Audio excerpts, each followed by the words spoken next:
Comrade Lenin 155వ జయంతి సందర్భంగా విచ్చేసినటువంటి comrades అందరికీ కూడా ధన్యవాదాలు తెలియజేస్తూ, ముఖ్యంగా కామ్రేడ్ లెనిన్ నాయకత్వంలో విజయవంతమైనటువంటి రష్యన్ విప్లవం ప్రపంచంలో అనేక దేశాలకి స్ఫూర్తినిచ్చింది.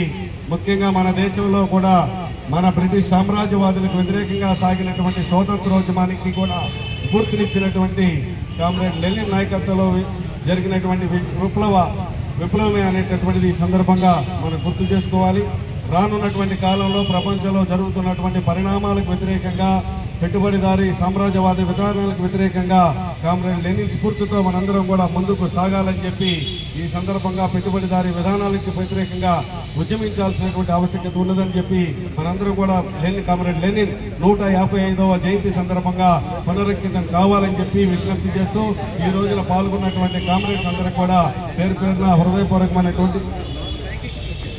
హృదయపూర్వకమైనటువంటి ధన్యవాదాలు తెలియజేస్తూ, రాబోయేటటువంటి కాలంలో మన విజయవాడ నగరపాలక సంస్థ వామపక్షాల అధికారంలో ఉన్నటువంటి రోజుల్లో రష్యా దేశం నుంచి మనకు ఇచ్చేసినటువంటి విగ్రహాన్ని ఇక్కడ రాష్ట్రంలో ఎక్కడా లేనటువంటి విగ్రహాన్ని ఆవిష్కరించుకున్నాం. అదే పద్ధతిలో నేడున్నటువంటి నగరపాలక సంస్థలో ఉన్నటువంటి అధికార పక్షం కమిషనర్ గారిని, మేయర్ గారిని కూడా విజ్ఞప్తి చేశాం. ఆ మేరకు మనకున్నటువంటి ఈ చుట్టూ పార్కు అభివృద్ధి, అలాగే ముఖ్యంగా స్టేజ్ కూడా అభివృద్ధి చేసేటటువంటి దానికోసం 15 లక్షల రూపాయలతోటి వేయడం జరిగింది. టెండర్స్ కూడా ఆల్రెడీ కాల్ ఫర్ చేశారు.